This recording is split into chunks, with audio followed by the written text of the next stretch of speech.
4 kan, ini 1 2 3 4 5 dia.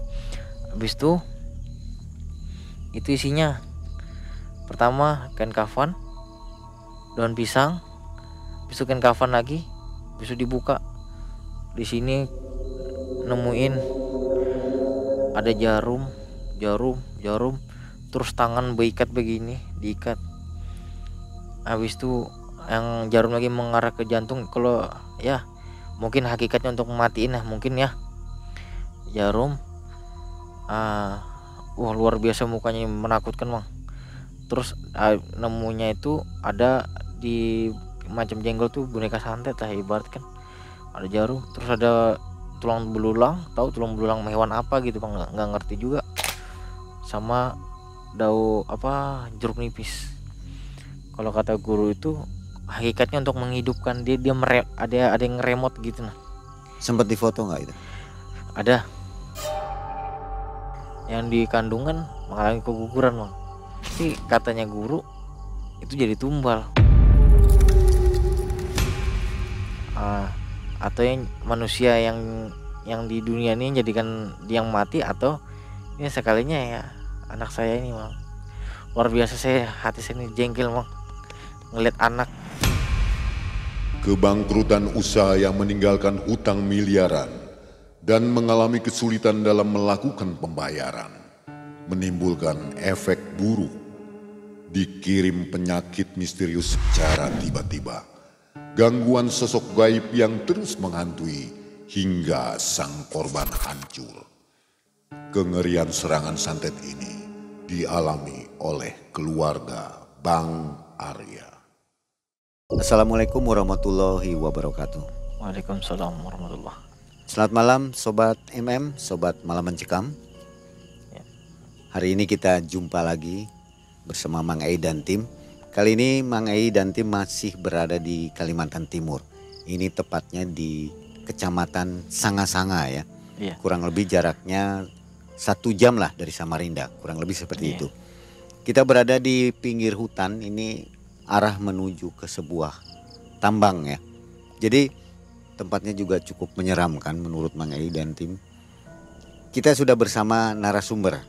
Kita kenalan dulu, namanya Bang Arya. Apa kabar Bang Arya? Alhamdulillah baik. Bang Arya, sebelumnya ucapkan banyak terima kasih sudah sama-sama. mau berbagi kisah di sini ya. Iya. Ini kisah terjadi masih tahun ini. Iya, sangat. Tahun 2023 ya. Januari tepatnya. Januari. Jadi sobat, Bang Arya ini mengalami kerugian kurang lebih 1,7 miliar. Awalnya dari situ ya. Iya. Mula cerita ini, di mana uang 1,7 miliar ini digunakan untuk membangun sebuah tambang seperti itu. Tapi uang itu hilang entah kemana. Setelah dihitung-hitung juga nggak ketemu ya. Iya. Seperti hilang menguap begitu saja. Benar. Kalau bisa sih dikatakan tidak ada rincian, tidak ada suatu catatan. Tiba-tiba mengalami kebangkrutan, tidak tahu mengapa gitu. Uang itu sudah sempat beli barang-barang. Udah beli meja kantor, beli peralatan kantor lengkap. Equipment sudah siap semua. Udah semua, alat berat sudah. Udah membeli bahan bakar udah. Nah, tapi hilang 1,7 M. Totalnya berapa? Ya sebesar sih angka dari 3 miliar. Tersisa 1,7 M yang hilang ini ya. Iya. Itu di cash flow di buku nggak ada semua itu? Nggak ada. Ya ada sebagian yang kecil-kecil aja. Jadi hilang secara misterius lah seperti itu. Betul.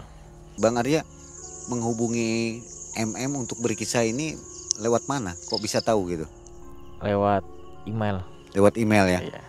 Untuk sobat juga yang ingin berkisah, kalau pas kita ada di kota itu silahkan langsung menghubungi Malam Mencekam ya? Iya boleh. Kalau kisahnya bagus, cocok, akan segera kita datangi. Baik sobat Malam Mencekam, mudah-mudahan sobat semua selalu dalam keadaan sehat walafiat dan tentunya dilimpahkan rezeki oleh Allah Subhanahu wa taala. Segera kita dengarkan kisah dari Bang Arya. Malam Mencekam, semakin malam semakin mencekam.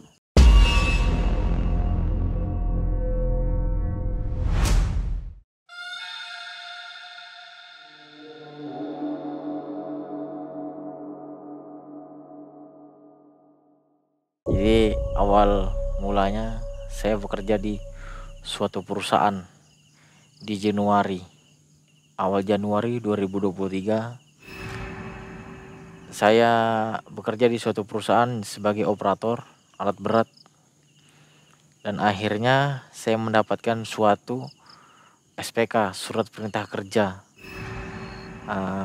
menjalankan suatu bisnis usaha tersebut. Nah, jadi saya mengajukan diri untuk resign dari suatu perusahaan tersebut untuk menjalankan suatu usaha ini. Jadi keluar ya, Iya, keluar untuk bikin usaha baru sendiri gitu. sendiri, dan bersama rekan-rekan, teman-teman.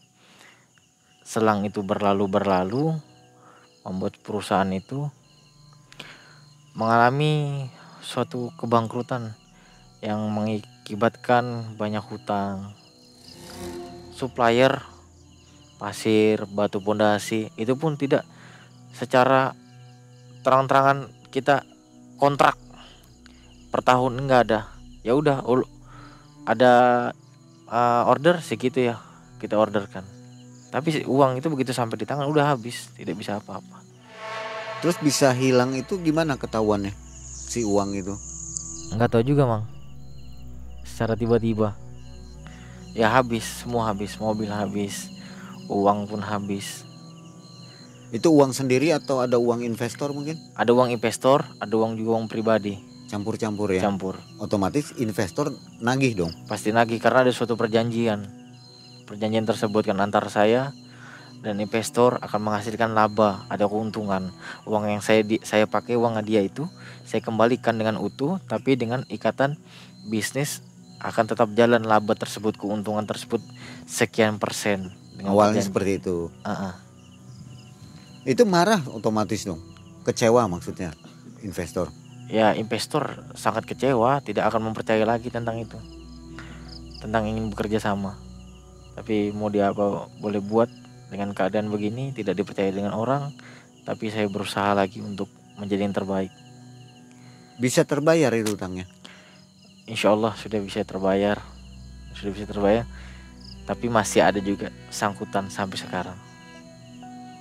Jadi sehabis itu saya kerja serabutan sana sini, kurang ya gimana lah, punya truk 2 unit sebentar aja nempel di saya, habis itu take over lagi ke orang,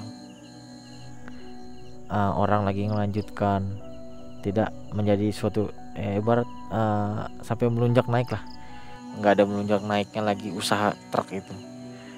Macet juga, selalu macet, apapun saya bekerjakan, apapun saya usahakan itu macet terus. Itu setelah kejadian kerugian itu? Iya. Jadi untuk usaha yang lain sulit Semuanya sulit. Nggak tahu penyebabnya apa? Nggak tahu kenapa begini, cuma pertanyaan kenapa ini terus terjadi gitu, ada apa? Jujur saya sampai ya selalu menyalahkan Tuhan. Emang Tuhan kenapa sih nggak mau ngasih saya kekayaan? Kenapa sih nggak mau kasih hidup saya enak? Selalu saya disusahkan. Apapun saya usaha tidak bisa dilangsirkan dengan baik. Kalau dari istri ya selalu memberi semangat. Satu, memberi semangat.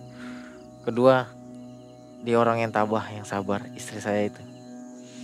Dia kalau mungkin istri lah orang lain melihat saya begini, enggak punya uang, ya enggak seperti suami lain, mungkin saya sudah ditinggal. Tapi syukur alhamdulillah istri saya orang yang luar biasa.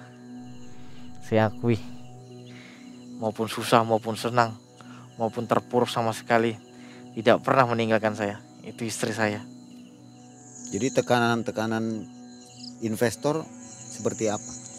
Ya, ancamannya pidana, sumpah serapah pasti ada, tentang ya melalui via WhatsApp, telepon. Tapi mau dia apa, nggak punya apa-apa, mau membayar pakai apa? Jadi ya bingung mau membayarnya, tapi sedang diusahakan membayarnya. Gimana pun sedang diusahakan ini, insya Allah dalam tahun 2024 ini akan datang ya bisa dibayarkan secara lunas semuanya. insya Allah. Tapi sempat sudah dibayarkan ya? Sebagian ada sudah dibayarkan.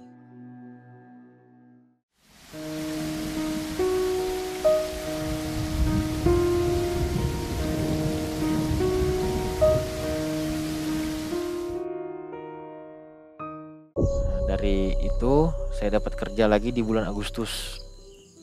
Di bulan Agustus itu Mang, saya kerja ya jor-joran, ibarat jor-joran itu ndak pernah izin, ndak pernah apa, ndak, pokoknya baik lah jadi karyawan. 2 bulan saya kerja di situ, tidak diberikan gaji. Berapa bulan nggak dibayar? 2 bulan Mang. Saya WhatsApp, hubungin, ndak ada juga responnya. Maksudnya kan kalau memang itu belum bisa dibayarkan ngomong, jangan tutup menutupi gitu. Mengatakan udah punya uang tapi bisa buka tambang lain, bisa buka set lain. Jadi yang mana kasihan orang di rumah menunggu untuk makan. Ya kita yang di rumah ini menderita, kasihan anak istri. Sedangkan kami kita taunya kerja, taunya nggak dibayar juga. Ya, nggak tahu gimana hatinya orang itu tidak membayar gaji saya. Padahal perusahaannya jalan ya, Perusahaannya jalan terus jalan, produksi, menghasilkan. Selalu ditanya ndak punya uang, tapi bisa geser unit sana sini, bisa bayar ini itu.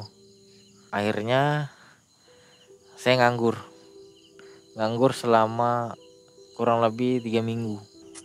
Di bulan 10, selama saya menganggur itu, orang tua tiba-tiba mengalami hal mistis, tiba-tiba kesurupan.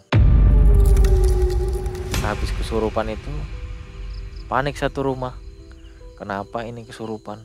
Awal mula kesurupan itu kita tidak menyangka kalau bahasanya itu kesurupan, taunya cuma sakit hulu hati, kayak orang apa namanya, kita lambat makan, sakit hulu hati. Tiba-tiba begitu dibalik badan dia ngomong, aduh sakit kepalaku, kayak dikampak orang, kayak dipukul orang, kayak dicuk orang dadaku, aku mau di malam nih, aku mau dimatiin malam ini. Dia begitu berbicara. Nah sehabis itu kami panik juga. Ada suatu orang yang bisa juga yang mengobati ahli spiritual, ahlinya. Jadi begitu kami datangkan itu, beliau mau berkata, ya ada permasalahan, dia bilang dengan orang lain begitu, kena punya orang katanya, kena punya orang. Habis kena punya orang itu diobati belum sembuh juga, sudah dia didiamkan. Panggillah ada ya orang bisa, guru, orang soleh juga. Guru ini awalnya ndak mau juga ngobati, tapi mau ndak mau datang ke rumah, dilihat, ditanya-tanya, ini itu. Nah habis itu ditelepon lah dengan guru ini, ada habaib itu memberikan saran, kasih air sama garam, suruh minumkan, usapkan di badan. Habis diusapkan di badan, beliau berebah di kamar, tenang, beliau sudah tenang. Habis itu tidur beliau. Habis tidur, cuma itu malam pertama kali Mang. Tidur, udah kami tidur bersamaan nih, semua keluarga tidur di rumah. Malam keduanya setiap mau azan maghrib masuk lagi nih, dengan hal yang sama. Dengan begitu lagi diobati dengan cara tadi. Nah dengan cara yang garam tadi sama air, tenang. Malam ketiga kayak gitu lagi setiap maghrib sampai jam 10 malam. Dia meronta-ronta kalau dipegang sama guru ini, meronta-ronta, dia nggak tahan, kepanasan, sakit lah badannya ibu. Nah jadi habis itu baik nih, sudah sembuh. Jadi bilang si guru ini, udah selesaiin aja permasalahannya sama orang ini. permasalahannya apa itu? Permasalahannya sih utang piutang sih lebih jelasnya. Jadi ada datang orang nagih utang ke saya. Kalau ndak punya uang, ndak usah jalankan bisnis. Kayak gini terpakai uang saya, ndak bisa membayar. Gimana? Saya sita rumahmu. Saya jawab juga, saya ndak bisa juga karena uang rumah saya. Kalau rumah saya ambil aja. Itu Saya ndak mau tahu. terus-terusan ya? Terus-terusan diberi teror, dipidanakan. Tapi kan saya sudah pernah membayar, gitu kan? Pernah membayar, tapi tidak bisa dipidanakan karena bukan saya mangkir dari hutang. Kalau saya mangkir dari hutang dari 0 rupiah tidak akan saya bayarkan, tidak bisa dipidanakan. Saya diteror terus dari hutang itu, orang tua kena. Jadi karena si penagih ini kesal, Iya, jadi dia kirimkan santet itu mungkin iya, seperti itu. mungkin Mang.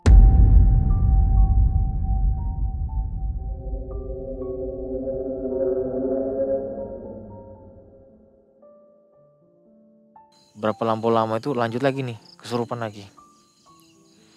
Di hari keberapa? 5 harian, habis itu lanjut lagi. Habis lanjut itu kesurupan lagi. Nah, habis kesurupan lagi itu yang luar biasa juga, meronta-ronta lagi. Diobatin. Nah, sama pengobatan begitu juga. Hari kedua obati, datanglah adiknya beliau ini, orang tua ini. Orang tua kami ini ada punya adik. Nah, yang adiknya orang tua kami ini punya teman, punya kenalan orang soleh juga. Dia bisa ngobatin orang dengan cara ruqyah. Ruqyah kan dalam Islam kan ada, baik dalam syariat Islam. Habis itu keesokan harinya datanglah beliau. Habis datang beliau, diobatin itu, dikasih tahu kayak gini caranya di ruqyah. Nanti dibungkus pakai kain putih, kain hitam, habis itu di ruqyah. Beliau tuh ada media, kayu rotan kecil, jarum bulu landak yang keras itu, sama anting, kalau bahasa kita di sini giwang. Habis itu sama kuku hantu beranak itu anunya kayu bakau. Tuh ngetesnya lewat kaki, Mang. Jadi cuma disentuh gini, Mang. Semua alat tuh. Begitu disentuh langsung nangis orang tua kami ini. Nangis kesakitan luar biasa, ndak mau disentuh semua. Nangis luar biasa. Berarti dengan ditesnya itu ada nih orang ada di dalamnya kan, orang ada di dalam. Begitu dites itu sakitan, ndak mau nih orang tua, tapi tetap kami maksa supaya sembuh buat kebaikan beliau. Habis itu orang guru ini, orang soleh ini sholat sunnah, mungkin minta juga kepada Allah berkat beliau, Allah Ta'ala mengabulkan semuanya. Nah, habis itu beliau ditutupin sama kain putih, baru kain hitam. Sehabis itu, Mang, diruqyah dengan ayat suci Al-Quran selama 1 jaman lebih, Mang. 1 jam lebih. Jadi kata beliau ini, selama ditutup ini kalau mendengar suara atau mencium bau yang tidak sedap, bicarakan nanti, tapi jangan ditegur di dalam saat ditutup itu. Habis itu terus ruqyah selama 1 jam. Sudah selesai, baru si ini orang tua kami ini bangun, baru cerita ada bau, ada suara, enggak. Habis itu beliau istirahat, duduk lagi kami sama orang guru ini bercerita dengan baik, ya berbincang. Memang ada orangnya memang dalam tubuh ini. Sehabis itu beliau tuh ada syaratnya, telurnya 7 sama 9 ditutupin daun keladi. Mungkin bahasa di luar daun keladi, daun talas ya mungkin ya. Itu ditutupin 8 lembar ditutupin, didiamkan. Habis itu orang tua kami ini ditarik lewat telur, mulai dari perut kanan 4 telur, perut kiri 3 telur. Ditarik yang pertama ndak ada isinya, tarik kedua ndak ada isinya. Begitu tarik ketiga, prak, dipecahkan. isinya paku, mata pancing, nanah, luar biasa bang. Mual bang, bau sangat nih, luar nggak sedap banget ya, menjijikan, bau darah. Habis itu ditarik lagi sebelah kiri, tali pocong, kulit ular, jarum, mata pancing.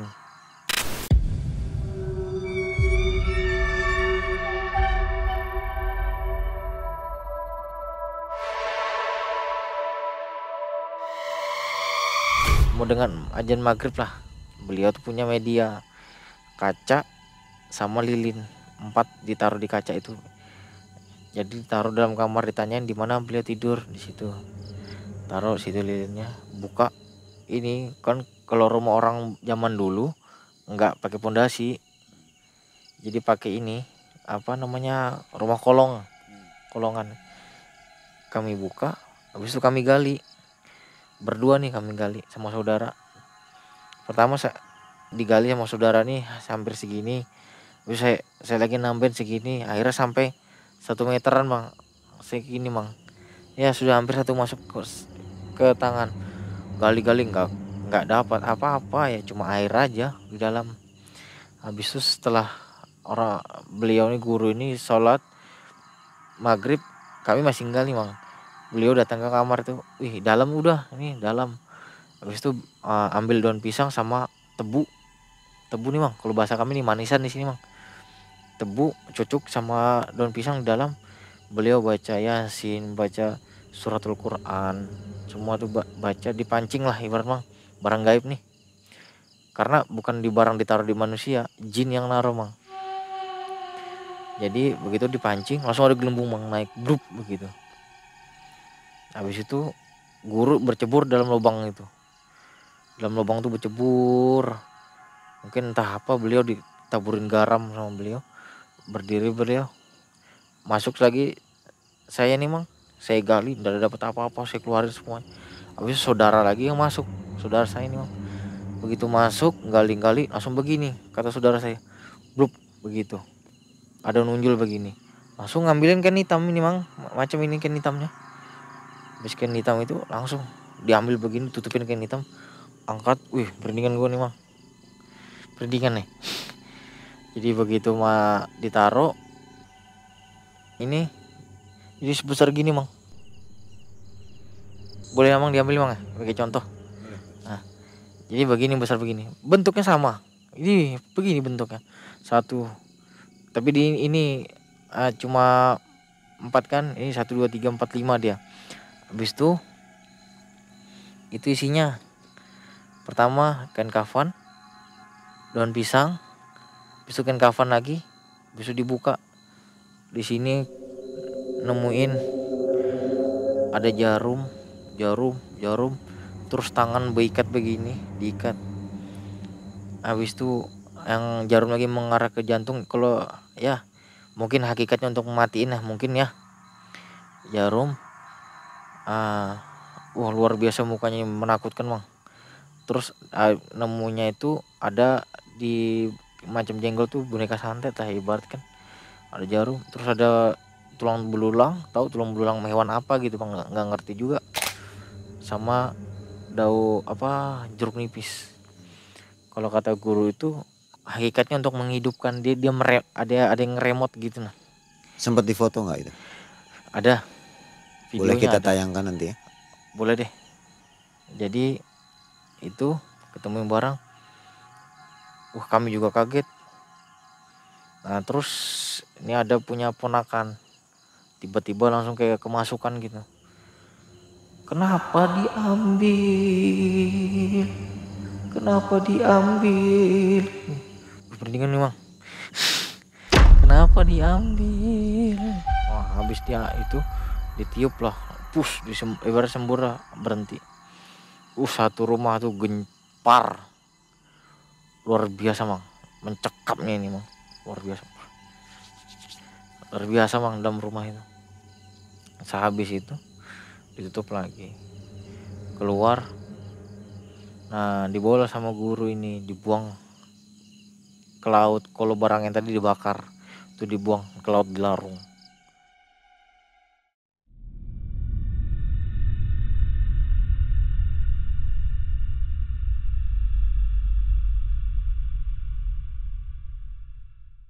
Habis itu semua satu rumah diruqyah.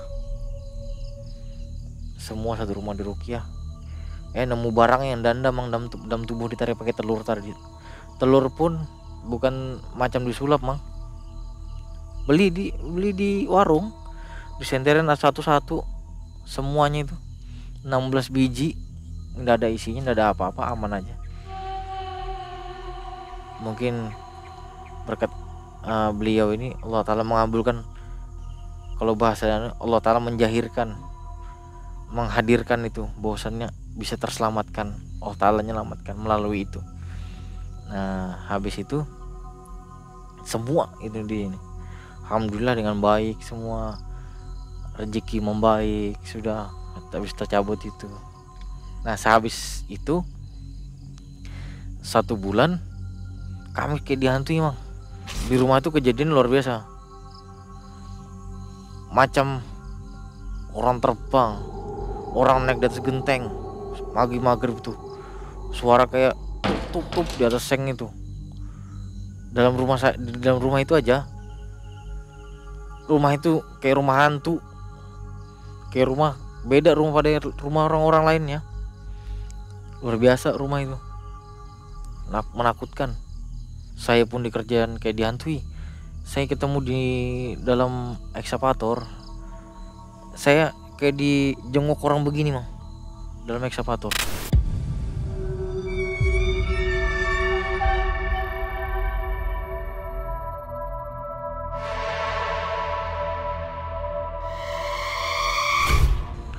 Habis itu kerja malam mang, mau tidur kan.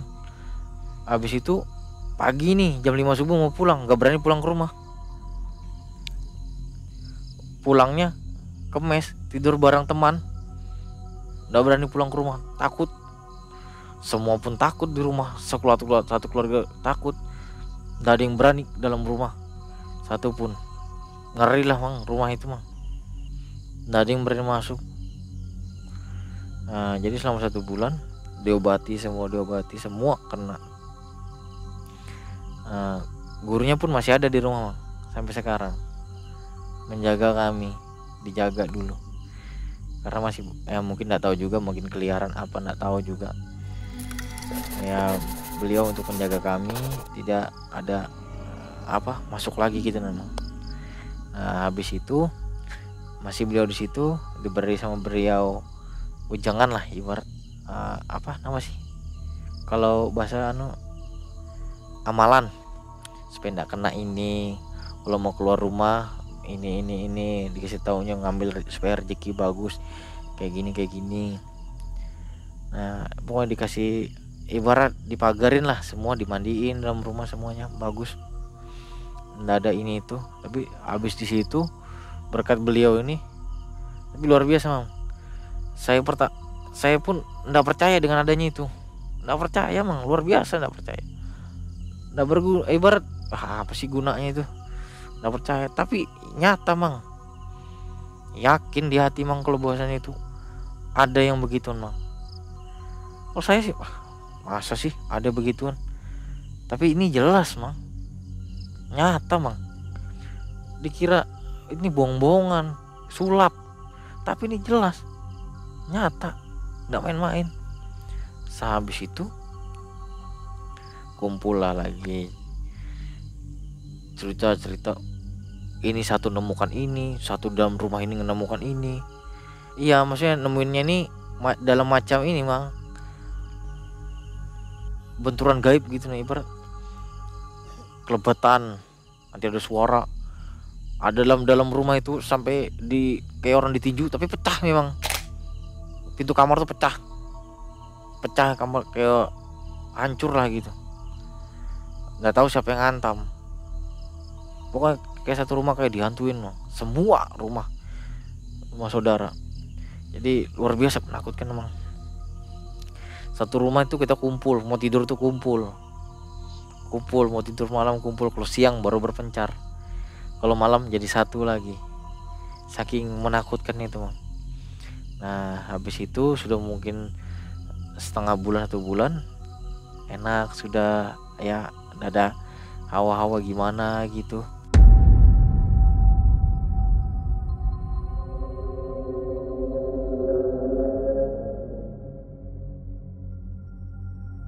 mulai nih ada rezeki, ada orang nawarin ini, ada yang ngajakin pekerjaan proyek ini, kontan, this is the real, nyata.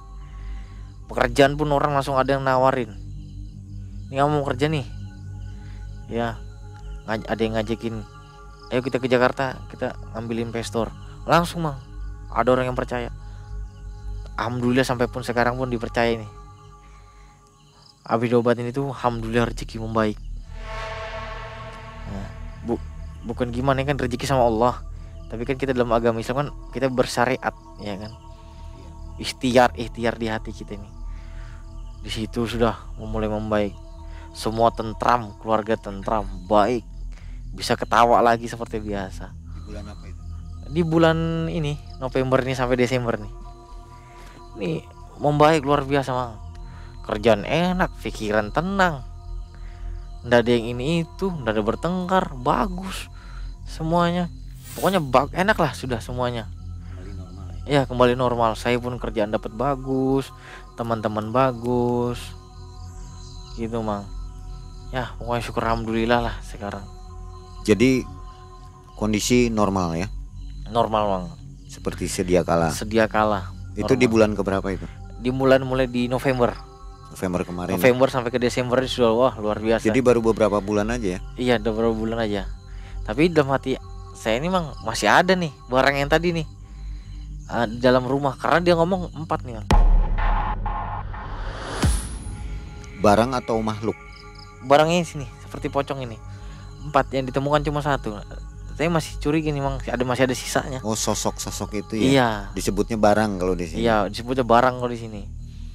Jadi gitu Mang. Saya cuma yakin, tapi saya nggak mikirkan. Berarti udah itu mungkin. Tapi nggak tahu lagi ke depannya kayak mana. Jadi akhirnya satu keluarga kena, orang tua kena, satu keluarga pun susah mencarikan kerja. Ayo bara tertutup lah kerja. Wah rezekinya, kita mau beli ini pun nggak bisa, nggak ada uang, mau kerja apa, susah semuanya Mang. Yang kena imbasnya susah cari kerja itu keluarga juga? Semua saudara semua yang dalam satu rumah itu? Iya. Termasuk Mas Arya? Sampai dihina-hina begitu? Iya, ya? dihina orang, diragukan di atas keraguan orang lain. Pokoknya bisa apa sih, karena nggak punya uang. Saat itu pun teman, ibarat setan pun nggak mau berteman sama saya. Untungnya nggak lama ya? Ya untung nggak lama. Tapi terasanya begitu Oh lama. begitu lama, luar biasa. Nggak punya uang, nggak punya teman. Sudah nggak punya uang, tagihan banyak ya? Iya, utang di bank banyak juga. Ya tapi alhamdulillah, syukur alhamdulillah semuanya sudah tertutupi dengan baik, dapatkan rezeki. Karena tadi berkat tadi bersyariat tadi, membaikkan diri, membersihkan diri, ya memang. Ya alhamdulillah semuanya membaik. Orang tua sekarang sudah sehat? Alhamdulillah sehat ceria. Jadi begitu mengalami yang itu memang, dan juga anak kedua saya yang di kandungan mengalami keguguran Mang, ya kan. Tapi katanya guru itu jadi tumbal. Atau yang manusia yang di dunia ini jadikan dia yang mati, atau ini sekalinya ya anak saya ini Mang. Luar biasa, hati saya ini jengkel Mang ngeliat anak. Maksudnya gimana anak menjadi tumbal oleh si pengirim ini? Kayaknya tumbal untuk mungkin ada perjanjian darah, mungkin Mang ya. Anaknya Bang Arya ini diambil begitu? Iya. Umur berapa itu? Dalam kandungan umur sekitar 6 bulan. 6 bulan. Iya, udah jadi bentuk tangan kaki udah. Jadi istri saya begitu saya posisinya kerja Mang. Kerja memang awalnya di rumah kok sakit perut, nggak ada pergerakan. Sakit perut luar biasa. Tiba-tiba saya kerja nih, langsung ada kaki gantung di luar. Dia nih keluar, bapak buang air kecil nih, istri saya kaki udah keluar gantung. Sekali anak saya yang sudah keluar, sudah gugur. Tapi masih apa sih bahasanya, ari-ari itu masih lengket. Jadi kalau Anda diambil ari-ari itu, kata orang sini ya bisa lewat istri saya, bisa meninggal. Sempat difoto. Ada fotonya bang, anak saya. Ya begitu sakit hati lah dia hati. Itu anak kedua ya. Anak kedua. Tapi qadarullah ya kita husnuzon aja, berbaik sangka kepada orang. Diikhlaskan. Ikhlas. Insya Allah kan ada keikhlasan itu pasti ada hal yang baik dalam hidup. Setelah itu ketahuan yang mengirimnya ini siapa? Enggak bang, Sampai sekarang nggak tahu. enggak tahu. Bang Arya sendiri keluarga nggak ada yang tahu nih. Nggak ada ngasih tahu, guru ini nggak ngasih tahu. Enggak tahu karena ditutup sama guru itu. Dirahasiakan ya. Heeh. Supaya nggak jadi dendam gitu. Iya biar nggak jadi dendam. Kira-kira Bang Arya ini kan namanya manusia ya. Iya. Masih ada rasa kesal atau sedikit dendam. Kalau orangnya menonton video ini ingin menyampaikan apa? Kalau saya sih dalam hati saya tidak dendam, tapi saya ingat semua itu akan dibalas sama Allah.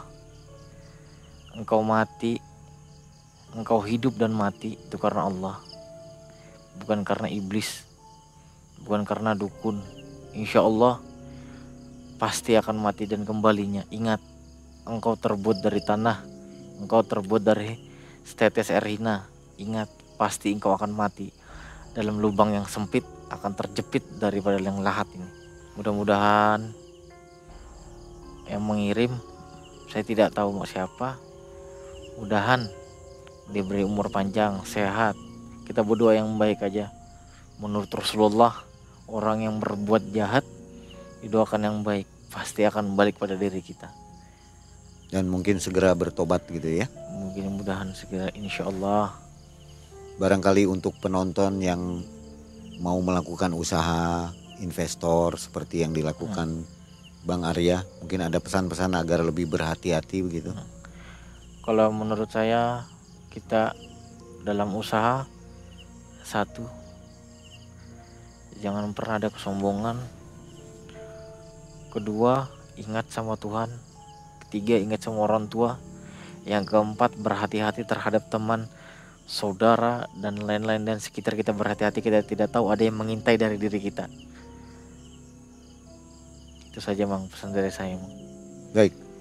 Nah, Sobat Malam Mencekam, kisah ini menjadi pecutan informasi untuk kita semua agar lebih berhati-hati ya. Iya. Dalam bekerja sama dengan seseorang. Tentu saja tidak semua orang baik ya.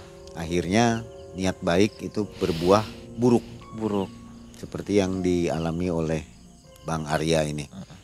Terima kasih Bang Arya atas kisah ini. Kita akan jumpa lagi di video selanjutnya. Siap. Dari Kalimantan Timur. Mang Ei dan tim undur diri. Terima kasih. Assalamualaikum warahmatullahi wabarakatuh. Waalaikumsalam warahmatullahi wabarakatuh.